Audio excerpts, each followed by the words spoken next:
ममता का अर्थ तो हम सब जानते हैं। यही न कि एक माँ का अपने बच्चों के प्रति स्नेह पर बहुत सारे लोगों को लगता होगा प्यार, मोहब्बत और ममता में क्या अंतर है। मैं तो कहूँगा अंतर तो कुछ नहीं, पर जो स्नेह माँ अपने ममता के भाव से करती है वो दूसरा कोई नहीं कर पाता है। प्यार मोहब्बत तो सब करते हैं, पिता से लेकर प्रियजनों तक, पर इनमें वो माँ वाला स्नेह नहीं होता। यह कहानी भी ऐसी ही एक माँ की ममता की है। इस कहानी को उस ममता का भाव अपने बच्चे के लिए क्या क्या करवाता है, इसका वर्णन किया है। तो आइए चलते हैं उस कहानी के तरफ। मोहपुर नाम का एक छोटा सा अविकसित गांव था। गांव का विकास नहीं, मतलब गांव में रहने वाले लोगों का विकास नहीं। इस गांव में कुछ 3-4 परिवार थे जो थोड़ी बहुत खानदानी थे। बाकी सब मेहनत मजदूरी करके अपना जीवन गुजारते थे। इसी गांव में रामा नाम की एक विधवा औरत रहती थी। रहने के लिए छोटा सा घर था, 2 बच्चे थे, शायद एक 5 साल का और दूसरा 3 साल का होगा। रामा का पति बहुत मेहनती था। वो रामा को किसी चीज की कमी महसूस नहीं होने देता था, या कैसी भी हालतों में साथ नहीं छोड़ता था। कैसी भी परिस्थिति हो, दोनों साथ मिलकर सामना करते थे। पर कौन जाने किस पर कौन सा अनर्थ कब आ जाए। रामा के जीवन में ऐसी घटना घटी कि उसी घटना ने रामा के पति को रामा से छीन लिया। रामा के पति को गुजरने के बाद ऐसा लगने लगा कि मैं जिंदा तो हूँ, पर मुझ में जान नहीं है। परिवार चलाने के लिए अब दूसरा कोई नहीं था सिवाय रामा के। इसीलिए कैसी भी करके रामा ने अपने बच्चों के खातिर खुद को उस दुख से अलग किया।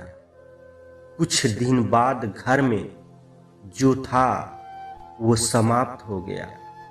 अब खुद क्या खाए और अपने बच्चों को क्या खिलाए, ये समस्या उसके सामने खड़ी हो गई। बच्चों के लिए रामा को अभी कुछ काम करना ही था। इसीलिए रामा अपने दोनों बच्चों के साथ में जहां काम मिलता वहीं जाया करती थी और दिन भर मेहनत करके जो मजदूरी मिलती उससे अपना और अपने बच्चों के पेट भरती थी। ऐसा ही समय बीतता गया और चलता रहा। लेकिन एक दिन रामा के शरीर में थोड़ी कमजोरी महसूस होने लगी। फिर भी वो काम पर गई। ऐसे ही 2-3 दिन रामा काम पर जाती रही, लेकिन उसकी शरीर की कमजोरी कुछ ठीक नहीं हो रही थी, बल्कि और बढ़ती जा रही थी। ऐसे में काम पर जाना रामा के लिए कठिन हो गया। रामा बहुत चिंतित रहने लगी। अगर काम पर नहीं गई तो मेरे बच्चे भूखे मर जाएंगे। उसी चिंता ने रामा को और कमजोर कर दिया। इतनी कमजोर कि उठने बैठने के लिए लकड़ी का सहारा लेना पड़ता था। इस कारण उसके बच्चे भूखे मर रहे थे। भूखे मरते देखकर वो लकड़ी की सहायता से आज यहाँ से कुछ मांगा तो अगले दिन दूसरी ओर से कुछ मांग के अपने बच्चों को खिलाती, पर खुद भूखी सो जाती थी। खुद जा न सकती थी, इसीलिए अपने बच्चों को समझा के खाने के लिए कुछ मांगने के लिए गांव में भेज देती है। कुछ समय बाद बच्चे 2 चपाती और थोड़ी सी सब्जी लेकर लौटते हैं। 2 चपाती से 3 जन कैसे खाते? इसीलिए वो 2 चपाती दोनों बच्चों को खिला देती है। वो बरसात का समय था। बिजली न होने के कारण घर में अंधेरा छाया हुआ था।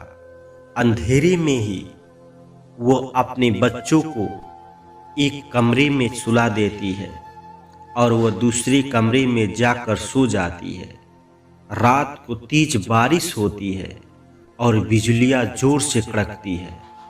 रामा को थोड़ी आराम मिलती है, इसीलिए वो गहरी नींद में सो जाती है। ऐसे में रामा को एक सपना दिखाई देता है। वो एकदम तंदुरुस्त हो गई है, काम पर जाती है। वो सोचती है अपने बच्चों को काफी समय से अच्छा खिलाया नहीं, इसीलिए वो अपने बच्चों के लिए स्वादिष्ट खाना बनाती है। बाद में अपने बच्चे और वो साथ में बैठकर खाना खाकर सो जाते हैं। अगले सपने में रामा ने देखा उसके बच्चे जिस कमरे में सोए हुए थे, उस कमरे का छत गिरने से उसके दोनों बच्चे मर जाते हैं। सपने में से रामा एकदम उठकर खड़ी हो जाती है। जान में जान आती है और अंधेरे में ही अपने बच्चे के कमरे की ओर चल पड़ती है। कमरे में जाकर अपने बच्चों को देखकर रामा चैन की सांस लेती है। उसी समय रामा को शरीर में ज्यादा कमजोरी महसूस होती है, जिससे वो नीचे गिर जाती है और फिर वहां से उठ ही नहीं पाती है। चैन की सांस रामा की सांस ले लेती है।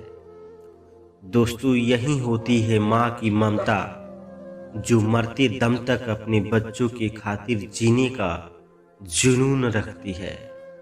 दोस्तों, ये छोटी सी कहानी आपको कैसी लगी, हमें कमेंट करके जरूर बताइएगा।